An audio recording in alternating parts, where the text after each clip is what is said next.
Heyo, it's Kazzy.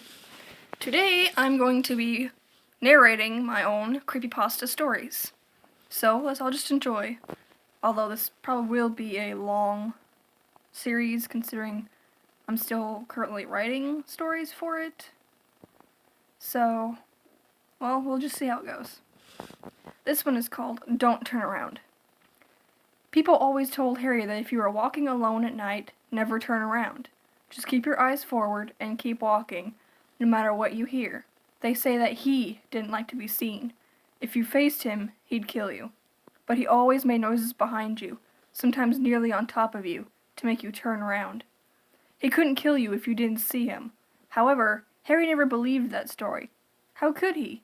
It sounded like just a story parents told their kids to make them rush home. At least, that was until Harry witnessed it. It was around midnight. He'd stayed out late at the library again.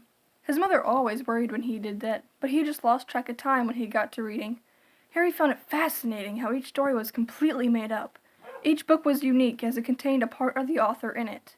And once he started reading, he had to finish the story. It roped the teen in every single time. But he didn't mind. He enjoyed being swept away by the author's words, the pictures they painted in his head. That was another thing. Everyone interpreted the same story differently. Harry was thinking about the story he just finished when he heard harsh breathing. On the other side of the road, a woman was tearing down the sidewalk. She'd lost a high-heel shoe and was stumbling. Her hair was in disarray, swirling around her face, which was pale. Her eyes were widened to the size of dinner plates. Harry couldn't fathom what had made her so afraid. Then he heard the sounds. Behind her there was a scraping sound and footsteps, but he couldn't see anything following her. Don't turn around, don't look at it, she practically sobbed to herself. She spotted Harry and began running his way. Run! Get out of here now! A loud crash from behind her stopped her cold. Harry could see the conflict on her face. She wanted to turn, but she was afraid to. Even though she just passed a lamppost, he still couldn't see what hunted her. Suddenly her hair was moving, as if there was someone breathing on her neck. Her body was trembling, and Harry was frozen to his spot. It couldn't be real. There was nothing there, and yet there was. Her breathing seemed to rush in and out of her lungs as if she were suffocating. Slowly, ever so slowly, she spun around. She let out a short scream, but she was cut off. 4 slash marks appeared on her neck, spraying blood. A gurgling sound was all that escaped her throat before she collapsed in front of Harry. The red liquid spilled onto the pavement, heading towards him as if directed. Now his breath was heavy, and he could feel that fear permeating his body. Harry sprinted off, leaving the dead woman behind. All he knew was that he couldn't let that thing get him. Harry didn't see it, even when it cut her throat open, but she did.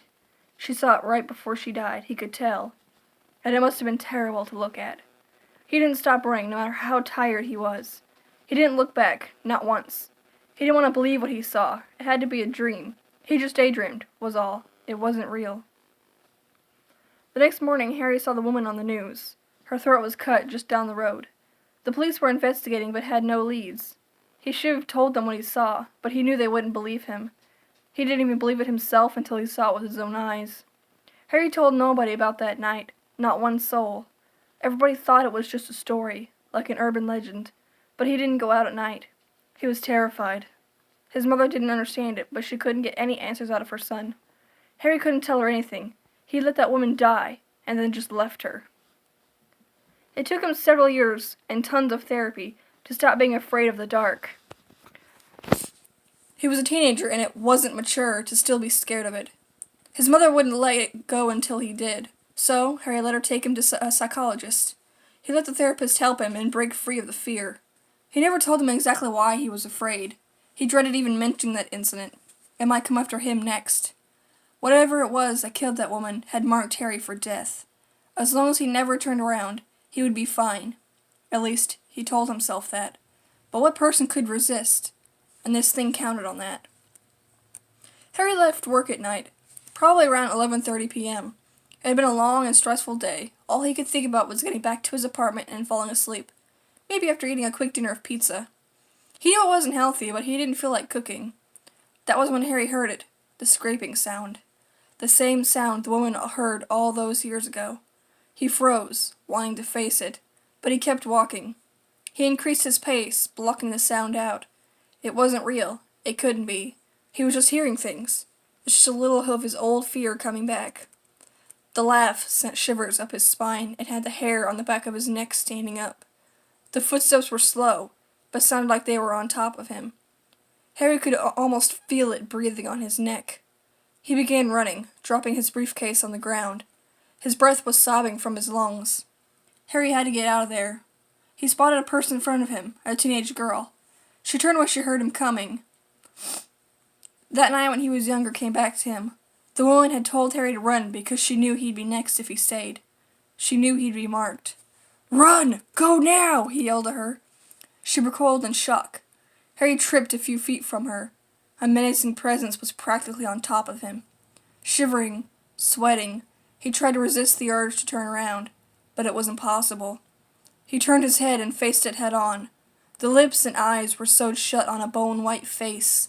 The nose was nothing but a gaping hole in the middle of the face. Lanky, tangled black hair hung down to its shoulders. Harry gulped in fear. It smiled, stretching the stitches grotesquely. A flash of light caught his eye as it brought its hand up. The streetlights glinted off the knives it had tucked between its fingers. With a quick movement, pain seared across Harry's throat. He heard the girl screaming as his blood squirted out. His body started to become cold as he tried to stop the bleeding. Harry's vision went black around the edges before fading into nothing. The doctors greeted him as an old friend, where there was nothing but the cold and silence. The teenage girl was now marked as the next victim, as she watched the man die in front of her. Well, that was the first story. Hope you guys enjoyed that.